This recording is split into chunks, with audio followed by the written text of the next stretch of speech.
Good evening, UC Bearcats fans. It's James Ernest and Mark Fightmaster of UC Bearcats on the Prowl, part of the Grueling Truth Radio Network today. Mark, who's our guest today? Well, James, tonight we have former Bearcat running back Greg Moore as our guest. So, Greg, welcome. How you doing? Proud to be here. Good, man, good. I got to tell you, I was checking out your Twitter a little bit. I love all the Bearcats football players throwing old pictures of them in uniform up on Twitter, and I'm glad to see that you did the same. So I think that's kind of awesome. Yeah, it was real great. And then a lot of the players is following each other now, so it's like bringing all the Bearcats together. I want to thank Kelsey for starting that. yeah, he is the one who started it, isn't he? He did that on, did he do that Sunday during your football games or something, or maybe Saturday? I can't remember, but yeah. That's I just cool. seen a couple of my former teammates posting pictures. I'm like, what's this all about? And then I clicked on the little hashtag, and it was just a bunch of UC players, and I'm like, let me join in. Yeah, that's awesome. But I'll tell you what, before we start talking about the Bearcats in this football season, you want to catch us up a little bit on what you've been doing? Right now, I'm working with Flight Academy, FLYGHT. It's a sports facility, mentorship program. We have a little bit of everything. We get a new facility built here soon. We recently broke ground.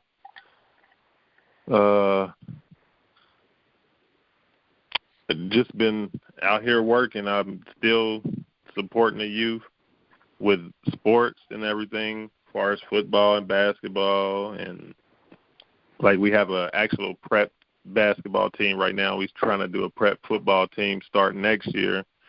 You can look us up at theflightacademy.com, and that's FLYGHT. I've heard that you got some really good prospects with the basketball.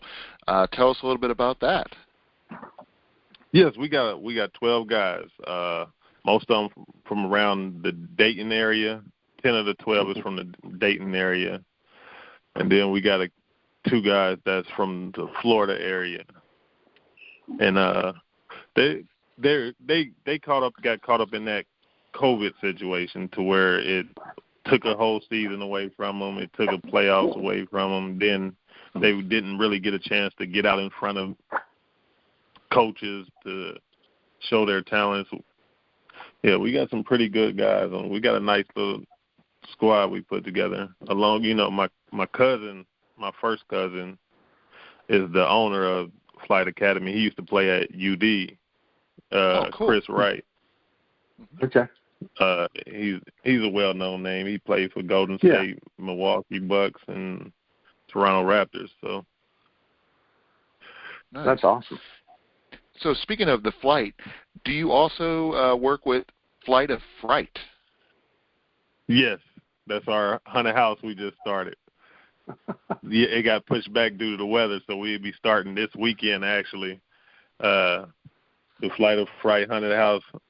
My cousin is he just actually really just texted me just now talking about he got another idea that he want to come up with. He always texting me. So we got a haunted house starting this weekend at 7:30 in Dayton, Ohio. Well, it's actually in Trotwood, but a lot of people know it as Dayton, so Trotwood is like the suburb of Dayton, and it's 4533 Covenant House Drive. If anybody wants from all over to come up and get a little scare, it's a pretty nice haunted house. So the question is, do the 2 businesses, do they have websites? Does Flight of Fright have a website? Does the Flight Academy have a website? Yes, Flight Academy has a website. It's the Flight Academy, like I said, FLYGHT, not FLI.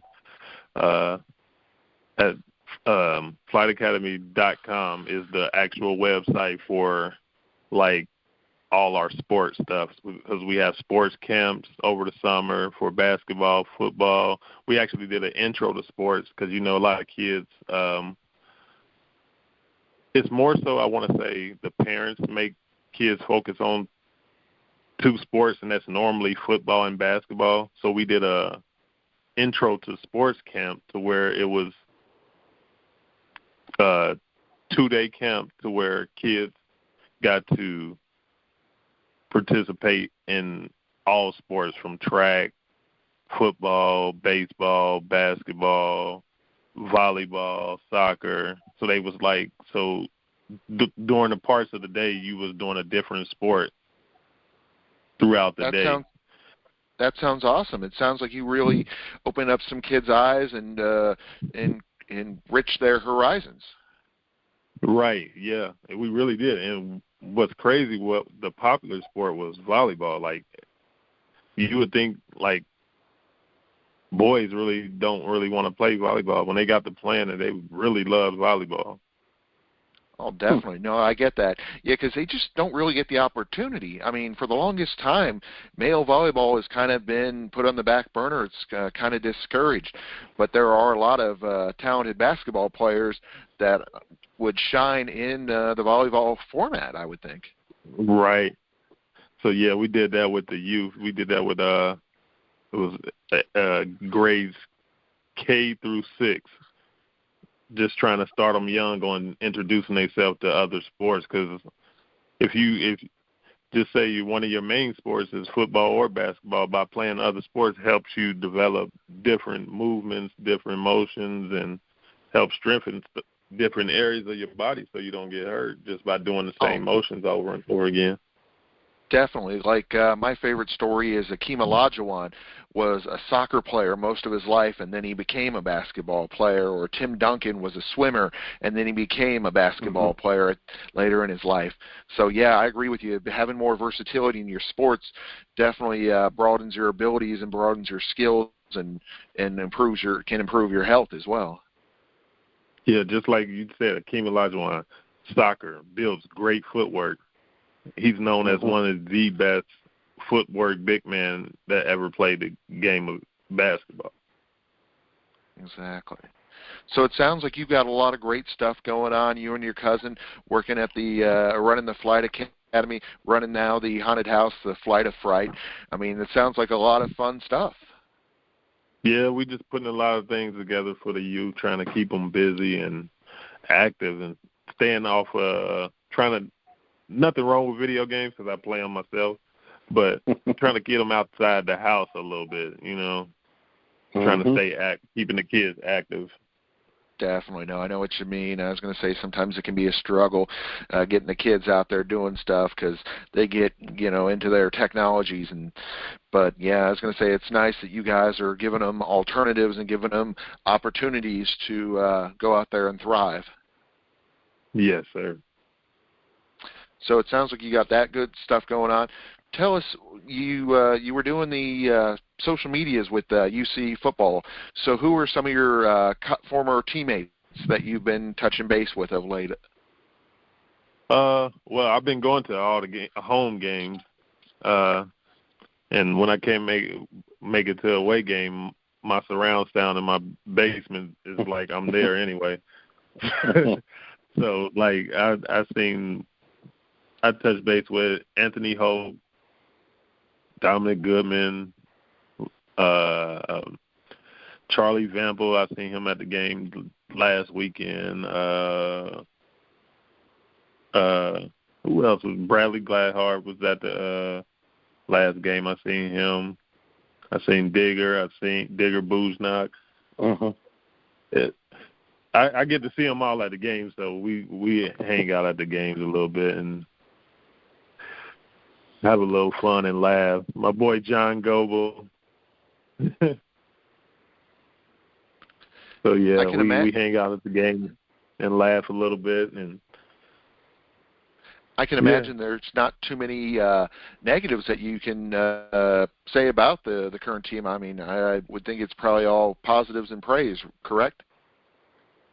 Yeah, I loved it. I love this team. Like, you can tell that you can tell they are having fun. Like when I was coach, I took this year off at Trotwood Madison, and I always tell the kids, like, once you're not having fun no more, then you might as well hang it up, because then the game gonna become boring.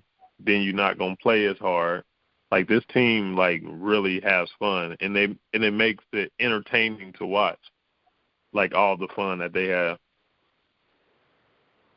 I agree with you. It is definitely a very emotional game, and just the intensity and the dedication that they have to their teammates, not just to themselves wanting to win for themselves, but you can tell that they really want to win for themselves or win for the next man down, and they want to really see them do well. I mean, it's really great to see. Yeah, they plan for all of us. Actually, you can see it. Like, they want to win for everybody. Everybody that's anything you see, they want to win for, you know, and it's a nice family atmosphere that they bring. Like, when Fickle first came, I called up there and to see if I could come to spring practice. He actually let me come to the spring practice. I sat down and ate with the team and was in meeting rooms and everything his first year. So from that day forward, I was like, he's the guy. Like, exactly. He's a family guy. Yeah, he does it the right way. Like, he does it the right way. Yeah, he really seems to embrace the UC family and has really changed the culture and make it of inclusiveness. It feels like. Right. I'm guessing when Tuberville, like an open door policy. Exactly. I'm guessing with Tuberville, they probably weren't really that big into former players. No, I didn't hear anything from them. Not to throw no shots or anything, but yeah. And then when he was in that realm of, he was in that seat as the head coach, he didn't really recruit guys from the Ohio area. Like, it's something about playing with other Ohio guys. It builds a nice comfort family zone with everybody. Because when I was at UC, I think probably like 80% of our team was from the Ohio area. And then you had your big-time guys outside of the area, like your Marty Gilliards, your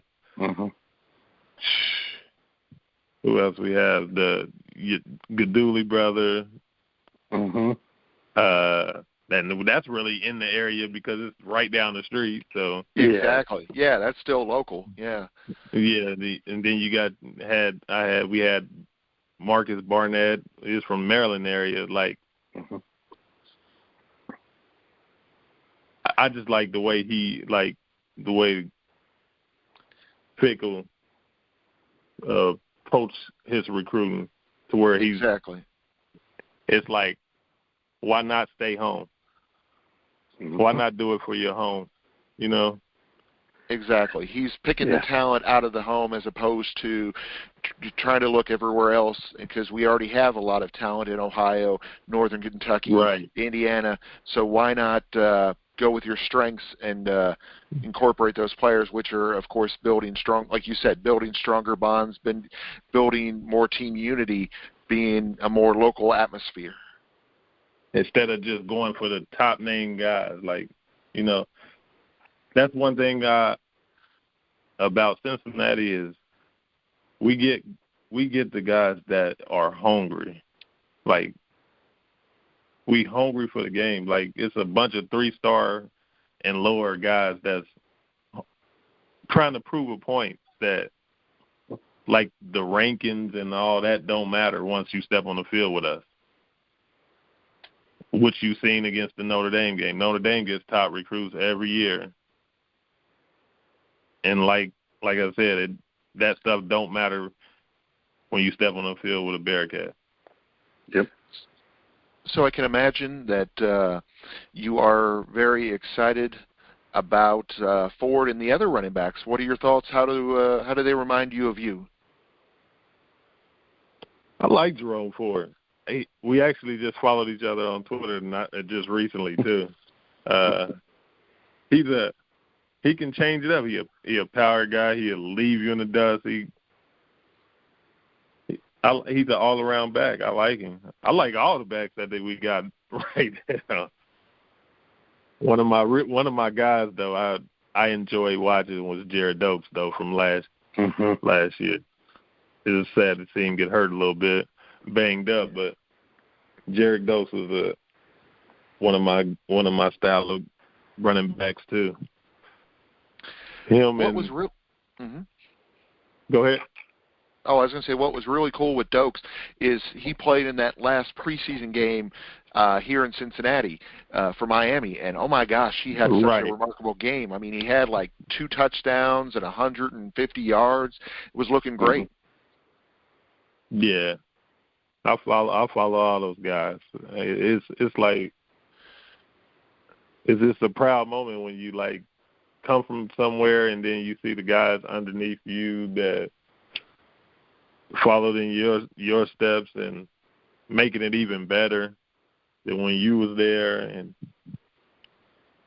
it's a good feeling. Like my daughter went to the very first game this year.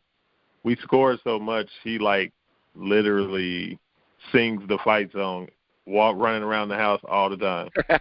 Her little version of the fight song all the time. I had posted it on. I think I posted it on Facebook. Oh, cool! Facebook That's awesome. Recently. She was in because we was on the way to school.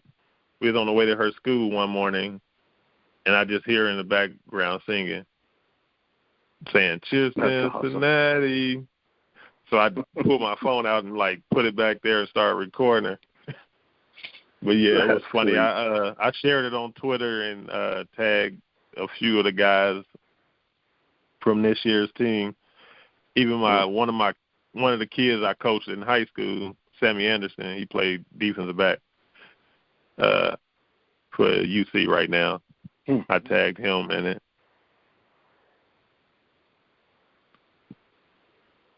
Yeah, I was going to say that's the nice thing is it's not just the talented stars that UC has, it's the depth. I mean, it really seems like there's a bright future, not just now, but going into the Big 12 in the next couple of years, that a lot of these players are going to be, progressing up and doing great things. Right. That's exactly what I was seeing, especially, I'm a running back guy. When all the running backs got in last week and was taking it to the crib, I was like, oh yeah, I'm loving this. Definitely. So obviously, you're very proud of the team. You've been going to the home games. You probably already have your tickets for this Saturday, the 16th, correct? I do. Nice. No, I got season tickets. My whole house got season tickets, so it will be season tickets, parking pass. I got it all this year. Sounds good. I can't miss none of this. Exactly. So yeah, my daughter has a soccer game at 9 a.m. and we hit the road right after that. Excellent. That's awesome. So, how big do you think this one's going to be? What are you projecting? UCF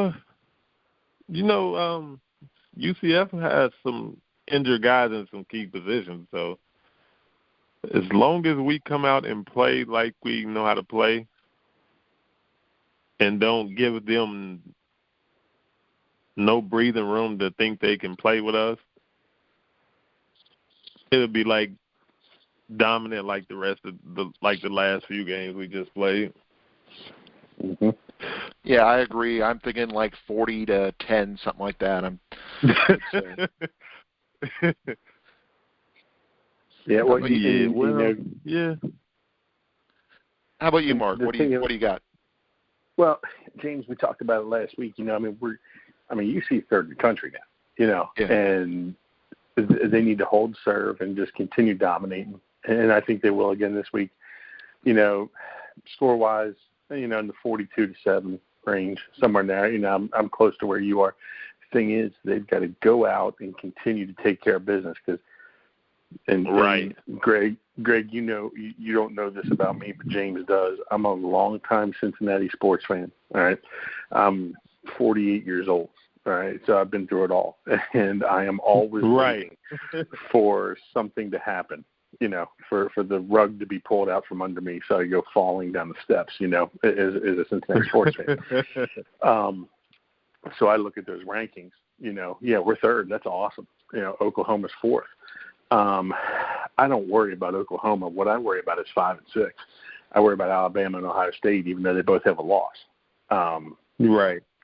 Because if and also I will say this: I have been a Buckeye fan my entire life as well. Okay, Bearcats and Buckeyes, which is a strange mix around here.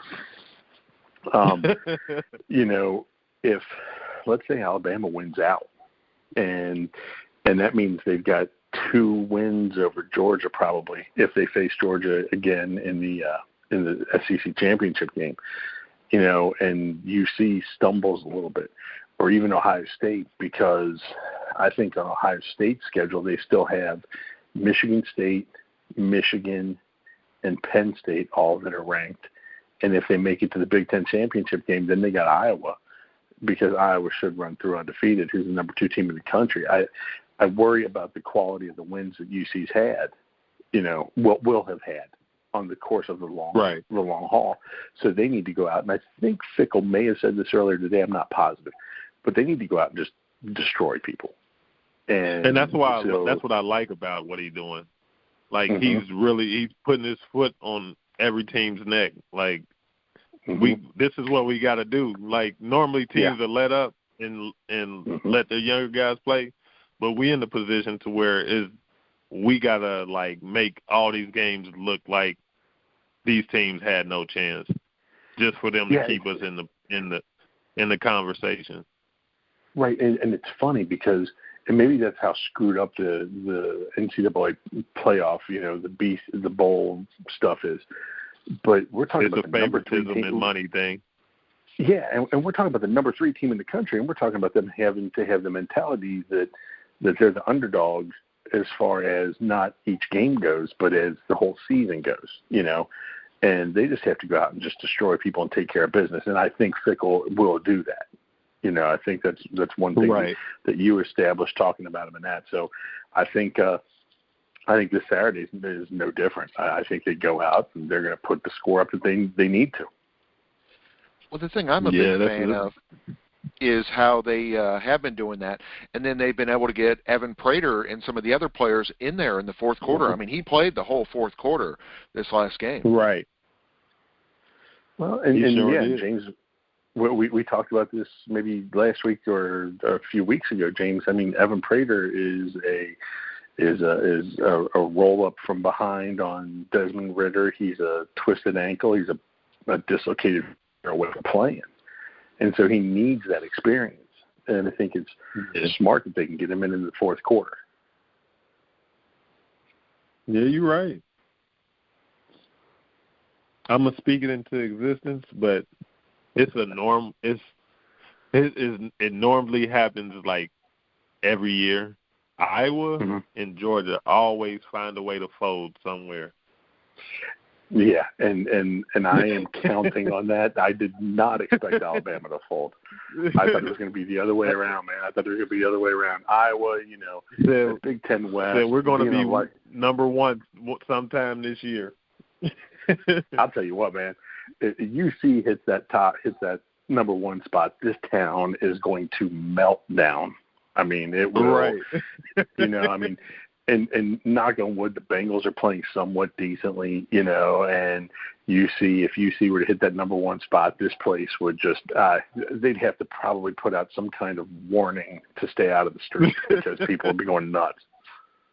So, and I would be one. I'm telling you, watch. Man, Iowa and Georgia's going to fold. I'm rooting for it. I love it. So it sounds like we're all psyched about this Saturday's game against UCF. We're figuring UC's going to roll there. It looks like some of the other games are, in their favor as well. About the only one that should maybe be a challenge is SMU, and that hopefully isn't even a challenge. So we need them to keep winning. Definitely, yeah. Yeah, I was going to say that's kind of, it feels odd. We're like rooting for them, and we're kind of rooting for Notre Dame as well and Indiana at this point because we want those wins to look better. Yeah, right. At this point, Indiana, in at least my opinion, is a lost cause. We need Notre Dame to keep winning because they got a few more ranked teams on their schedule too. Right. But if not to throw on, I just dislike the favoritism thing. Like, well, and I know it just burns me up. Like, just because of tradition. Majority of the time, it's tradition. Like, right. The tradition of these schools is the reason why they're where they at. Like, yeah, I don't know. And James and I talked about this a lot last year. And then in the preseason here, because you have that favoritism towards the power conferences, towards the Big Ten, the SEC, which, with UC going to the Big 12, maybe we can benefit from it a little bit, because that would get us, what was UC preseason ranked? They were in the top 10, I think, in at least one poll, and that's them, maybe if they had been in the Big 12, they would have been top 5 already, which I think is where they belonged anyway. I'm saying that as a UC fan, but I think they belonged there anyway. So at least it's not like last year where they're fighting so hard uphill. Because last year before the season started, I think James and I were talking about, they were like rated 50th in some places. And then they ended the season playing in a New Year's Day Bowl. So I agree with you. That favoritism it sucks right now, but eventually maybe it could turn in our favor. Yeah, that'll be nice. Yep. But then I look back at when we were in the Big East, like we were winning games. Like my senior year, we went like 10-2, 10-3, maybe. We was ranked 17 at the end of the season. Yep. And the next following year, we weren't even ranked. Yeah, and you're right, man. That it's been around forever, and it sucks. Yeah. So all I say is they just keep going out dominating and let the score tell it all. Yep. Because at the end of the day, the committee's gonna pick who they want to pick anyway. Right. So it sounds like we're expecting a great football season for the rest of the year. Now, of course, you do have opinions about basketball and where the Bearcats should find their next basketball talent, I'm thinking. Yeah, Flight Academy. I think I sent an email to every school in the country. We actually really have some great players that got overlooked because of COVID and coaches not being able to come out and see the players from this area. Yeah, we got some talented guys. A couple guys that averaged over 20-some points a game in high school that's been overlooked. We got a guy from Florida that's like 6'9".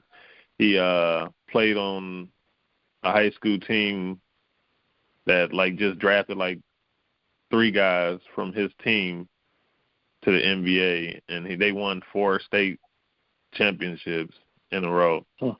So we got some talented guys. Actually, and another thing, we play this Friday at 7:30.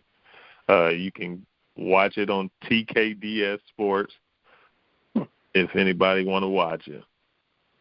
We play against Elevation Prep out of Fort Wayne, Indiana, 7:30 this Friday. Sounds great. And then, of course, if they want to be frightened, where should they go? 4533 Covenant House Drive, Trotwood, Ohio. Awesome. Greg, it has been 7 o'clock. 7 o'clock. Right. It has been a pleasure having you on the show today. It's been a pleasure being on the show. I enjoy it every time you guys call me. Yeah, man, Greg, thanks a ton, man. It's good talking to you again, and best of luck with everything you're doing. Thank you.